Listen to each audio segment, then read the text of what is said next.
Hi everyone, I'm Nigel. And I'm Courtney, and we're from Encounter You. We're here today to bring you another interview on You Got This. And today we're very privileged and fortunate to have the leader of our state, the Premier of South Australia, Stephen Marshell. Welcome Premier, and thank you for talking to us. Well, it's a great pleasure. Thank you very much for coming into my office. So Premier, we thought we'd kick things off by trying to get to know you a little bit better. Okay. So we were just interested, do you have any pets? No.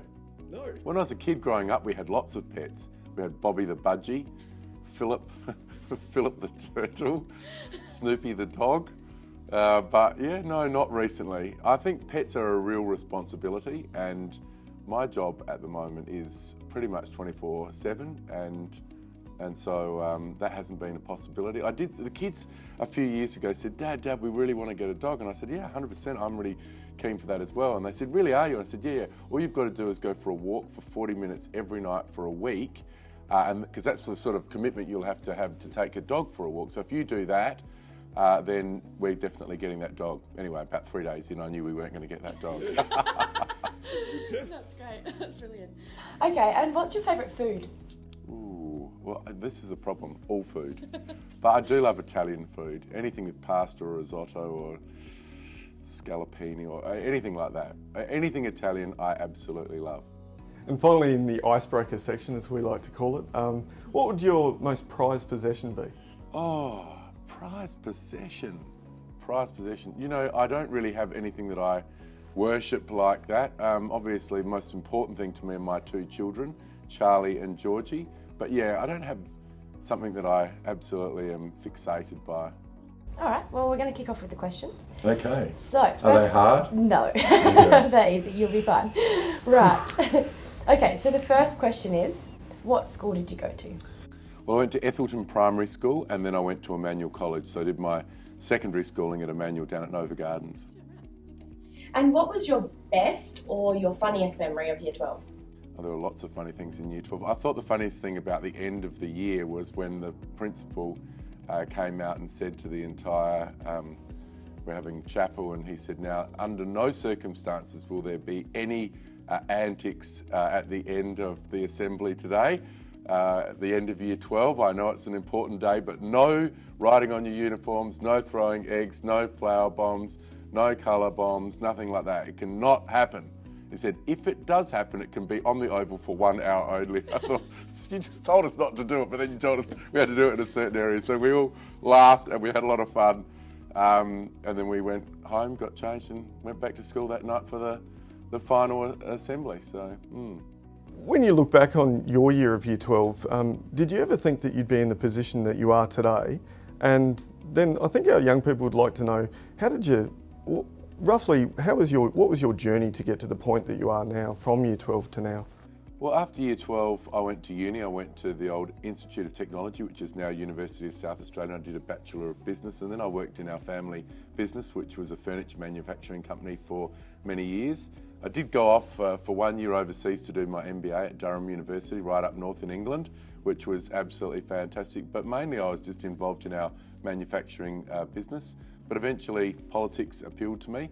I thought South Australia wasn't really achieving its full ambition, so I thought I'm going to put my hat in the ring, and I ran for a seat which had traditionally been a Labor seat, but I just narrowly won it, and anyway, here I am 11 years later. So it's a real privilege and an honour to be in this position, but I can honestly say I never envisaged this at school. I was never a member of a political party at school or at university, but you know, I think that we do need people to contemplate this type of public service. So for anybody watching this, you know, we do need people who are dedicated, that want to put their hands up. It's tough work sometimes, but it's really important work for our state.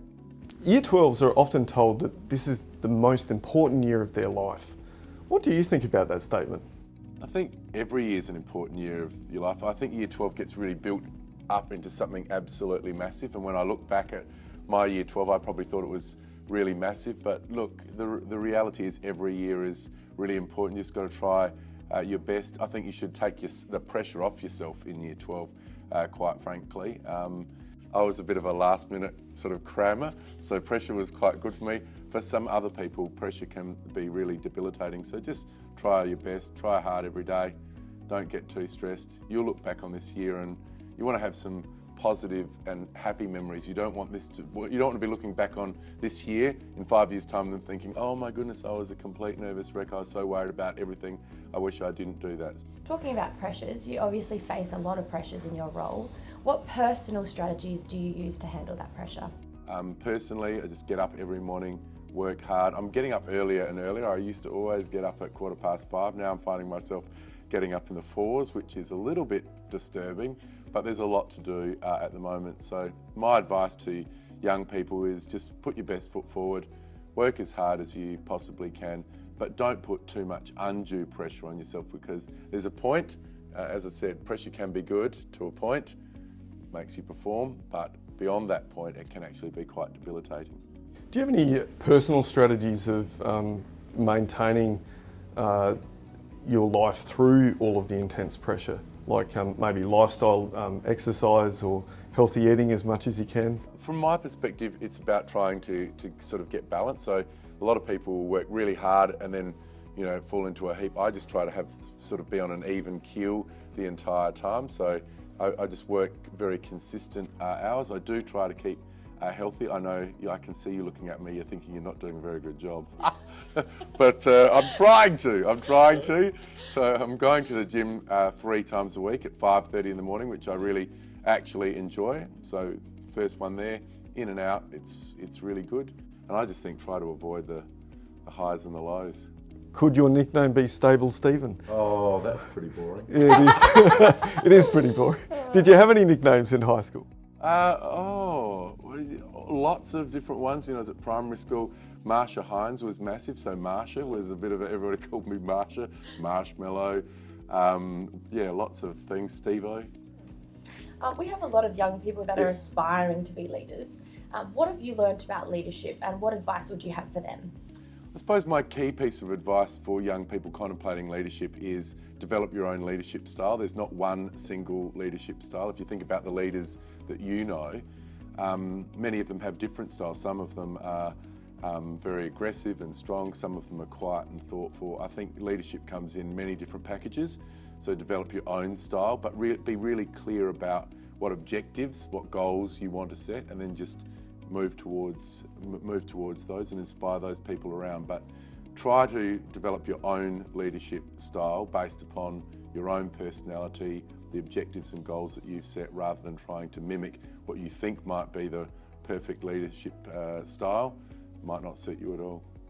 Do you have any personal leadership values that you really hold dear? When we formed government, I said that there were 3 values that we needed to have for the cabinet: humility, accountability and delivery. So these were the 3 values that we have as a government. I think it is really important to be humble as much as possible. We are here to serve other people. I think we need to be accountable. We can't push blame onto other states, other jurisdictions, public servants. We've got to take accountability. And I also said that we've got to be focused on delivering, not just inputs, how much money we're spending on something, actually outputs. What are we doing to change and improve the lives of South Australians? So they're our 3 values. And I think it's really important when organisations set what their values are, because it really inspires those people and it sets, if you like, that framework for people to operate towards.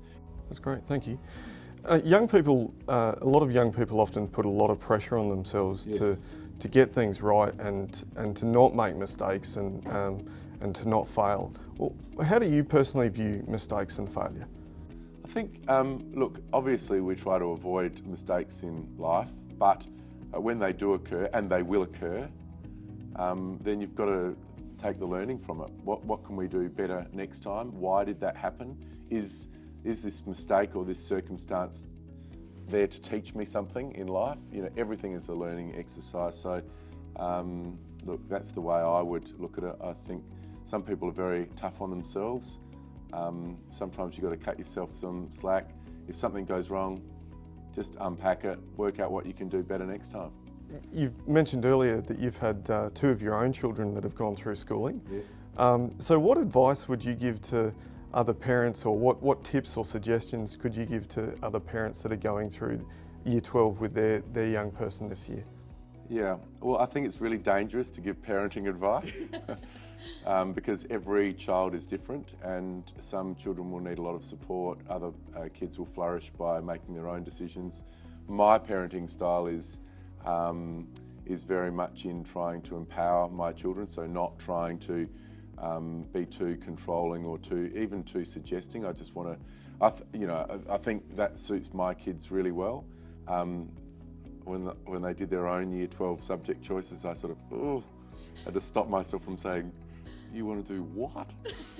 But I think it's really important because ultimately your children have to grow up, they've got to become adults, they've got to develop their own decision-making framework. They can often learn as much, if not more, by making their own decisions, mistakes, taking responsibility.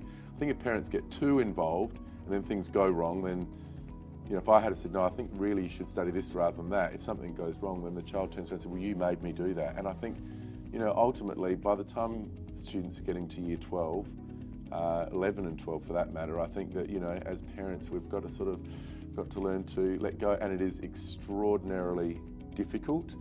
And look, parents don't get everything right, kids don't get everything right, but as long as it's, as long as the foundation is love, I think that's the most important thing. Let them make their own decisions, their own mistakes, let them get on with their life, and they will be stronger for it. I think it's a really good philosophy.